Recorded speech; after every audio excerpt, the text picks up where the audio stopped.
नमस्कार भावांनो, मी अजिंक्य काम करतो P&O क्रूज शिपमध्ये आणि आम्ही चिलीला चाललेलो.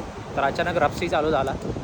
रप्सी म्हणजे की असं बघा समुद्रातलं पाणी असं खवळलं जातं, म्हणजे जेणेकरून त्यामुळे शिप हलते आणि आतमध्ये एवढं हलायला लागले ना, गेस्ट असे जेवण बिवण घ्यायला जाताना इकडं तिकडं असं दारू प्यायल्यासारखं चालले. आणि म्हणलं बाहेर येऊन थोडा व्हिडिओ काढावा ओपन डेकसाठी. इकडं गेस्ट एरिया आहे, म्हणजे गेस्टसाठी ब्रेकफास्ट चालू आहे आणि इकडं बार वगैरे. पण सध्याला रप्सी असल्यामुळं इकडं बार म्हणजे कारण इकडं बॉटला वगैरे ठेवला तर पडतील, त्यामुळे इथं सध्याला बंद आहे आणि ब्रेकफास्टला मोस्टली बंदच असते. तर तुम्ही बघा एवढं वारं पण सुटलं आहे इकडं. बघा इकडं बॉयलर चालू आहे, महाग धूर कशा मारतात. एवढा डेंजर म्हणजे एवढा जास्ती पण असा नाही, पण भरपूर आतमध्ये जास्ती फील होतं आहे एकदम. म्हणजे असं एका जागेवरती उभं राहायला नाही होत. वारं बिरं पण भरपूर आहे, स्विमिंग पूल वगैरे आहे.